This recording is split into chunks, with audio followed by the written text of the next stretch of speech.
सभा में कह दिया कि कल सवेरे मेरे बेटे राम का राज तिलक होगा।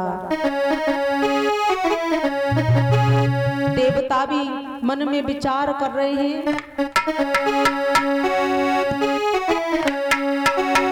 बनाए जाएंगे, बनाए जाएंगे, बनाए जाएंगे, बनाए जाएंगे, हमारे राम राजा बनाए जाएंगे।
कि राम का राज तिलक होगा। देवता विचार कर रहे अब क्या करें, क्योंकि महाराज राम का अवतार राज तिलक करने के लिए नहीं हुआ है, राम का अवतार हुआ है जो इस धरती पर राक्षस पैदा हो रहे हैं उनका उद्धार करने के लिए।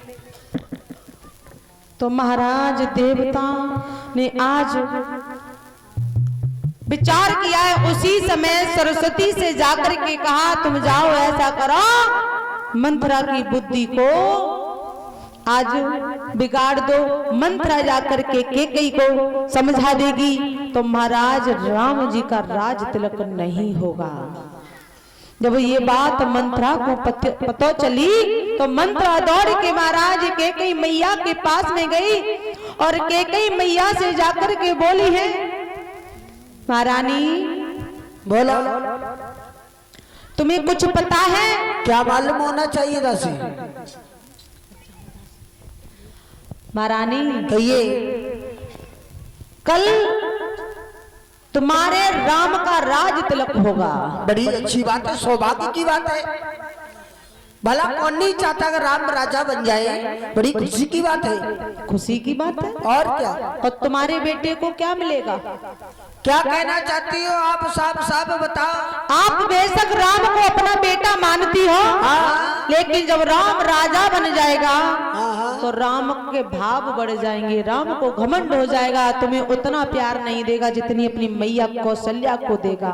एक बात कहे आपसे, कहो। हमें लगता है आपको किसी ने बहकाया है और बहका कर दासी तो यहाँ पर आई है। हाँ। तुझे नहीं पता राम राजा बन जाएंगे तो बड़ा सौभाग्य है। आज हमारा बेटा और राजा बनेगा तो हमसे इससे बड़ा सौभाग्य किसका होगा? अच्छा हाँ, लेकिन मैं तो कहती हूँ कौशल्या तो रानी बन जाएगी, ठकुरानी बन जाएगी, तुम दासी बन करके इस राज्य में रहोगी। हमें लगता है तेरी अकल बोरा गई है। अच्छा हाँ,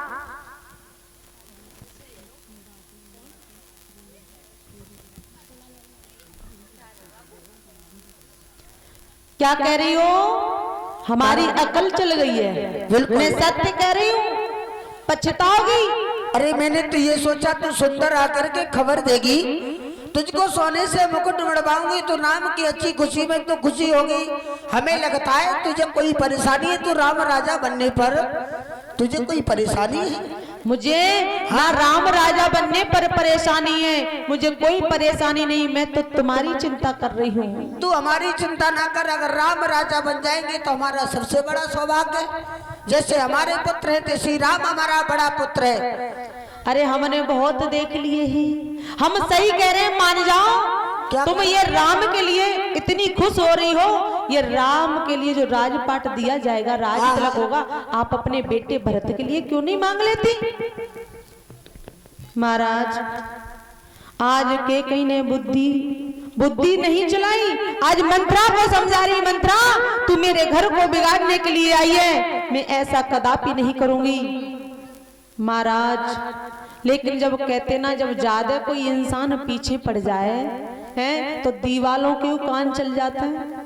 केकई को जब इतना समझाया, सारी रात केकई को पढ़ाते पढ़ाते हो गए। मंथरा ने इतना पढ़ाया केकई, जैसे सवेरा हुआ महाराज मंथरा की बुद्धि, केकई की बुद्धि बदल गई। और महाराज जब बुद्धि बदली है केकई की तो कहां जाकर के बैठी है? कोप भवन में। महारानी हाँ आप कहती हो कि राम राजा बन जाए। बिल्कुल। यदि राम राजा बन गए हाँ। तो आप इस महलों की जो पटरानी इस समय बनी हो ना, हाँ हाँ। इस समय आप दासी बन जाओ, और दासी बन जाओगी तो तुम्हारा यहाँ कुछ नहीं रहेगा। तुम्हारा भरत पुत्र जो है ना, हाँ। वो ननाल में रहेगा, वो यहाँ का चौकीदार बन जाएगा। आप ऐसा काम करो, आप त्रिया चरित्र को रचाओ, और त्रिया चरित्र रचाने के बाद में और आप एक काम करना, तुम्हारे महाराज पर वरदान भी आ रही है। हाँ मंथरा, तूने ये बात मुझे याद दिलाई दी। अब मेरा समय आ गया है तो वरदान मांगने का। अब त्रिया चरित्र रचाओगी तो रचाओगी कैसे? तुम बताओ। आप कोप को भवन में जाना, अच्छा। जाकर के बालों को बिखराना, श्रृंगार सारा उतार देना। हाँ। और जब महाराज अंदर को आए तो ऐसे मत करना, महाराज का स्वागत करो। महाराज अंदर आए तो कोप भवन में आप पीछे को मुख करके बैठ जाना, और जो आगे दशरथ बढ़ के आए तभी आप उनसे पहले तरमाचा ले लेना, और तरमाचा लेकर के बोलना, हम आपसे जो मांगे आप वो दोगे। और जो महाराज तरमाचा भर दे, आप त्रिया चरित्र रचा करके राम को 14 वर्ष का वनवास और भरत को राज। ठीक है केकई, वो मंथरा तुम जाओ, मैं ऐसा ही करके दिखाऊंगी। और महाराज कैकेयी आज क्रोधित होकर के, गुस्सा होकर के कोप भवन में जाकर के चली गई। महाराज दशरथ सबसे ज्यादा प्रेम कैकेयी को करते थे। घर में जब भी आते थे कचहरी से लौट करके, तो घर में यही आवाज सुनाई पड़ती थी, हमारी कैकेयी रानी कहाँ है, कैकेयी रानी कहाँ है। जिस समय महासंग्राम हुआ था इंद्र से महाराज दशरथ का, तो रथ की ध्वजा यानी कील निकल गई थी पहिए की, तो महाराज कैकेयी ने अपनी अंगुली को फंसा करके महाराज दशरथ के प्राणों को बचाया था। महाराज दशरथ ने उसी समय कैकेयी से कहा, तुम हमसे कोई 2 वरदान मांग लो। कैकेयी कहने लगी, महाराज समय आने पर, आज वही समय आ गया। कैकेयी जाकर के आज वस्त्रों को उतार दिया, काली साड़ी को पहन करके श्रृंगार सब मिटा करके आज कोप भवन में जाकर के बैठ गई। महाराज दशरथ आज कचहरी से बर्खास्त करके आए, घर में देखा तो कैकेयी नजर नहीं आ रही। तो महाराज दशरथ ने नजर उठा करके देखा तो कोप भवन का दरवाजा खुला हुआ है।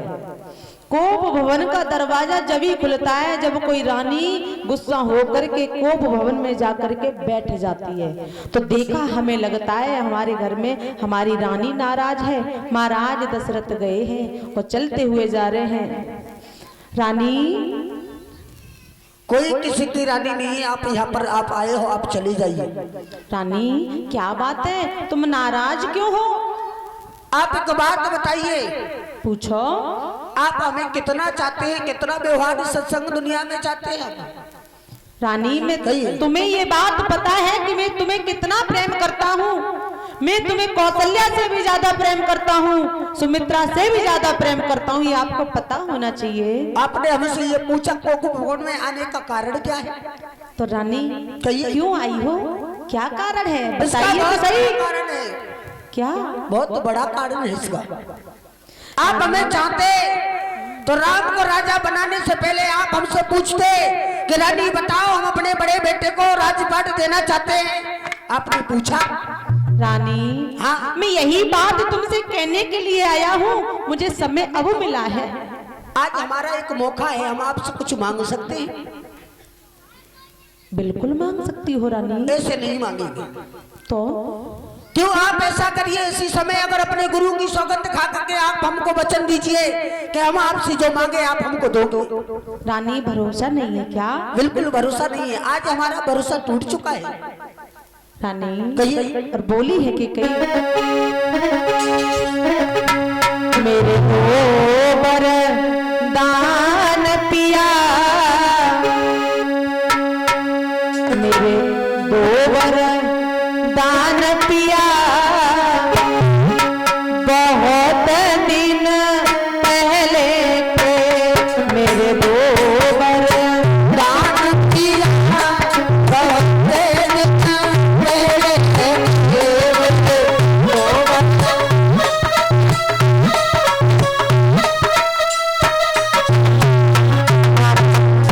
कैकेयी कहती है महाराज दशरथ से, आपको याद है? बोले क्या?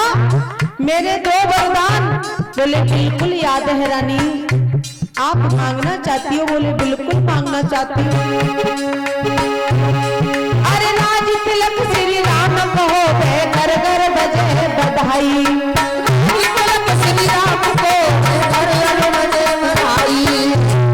मैंने जब से सुना है तो पूरी अवध नगरी में राम ही राम के गुण गाए जा रहे हैं। अच्छा। अरे राज तिलक श्री राम को हो गए, घर घर बजे बधाई।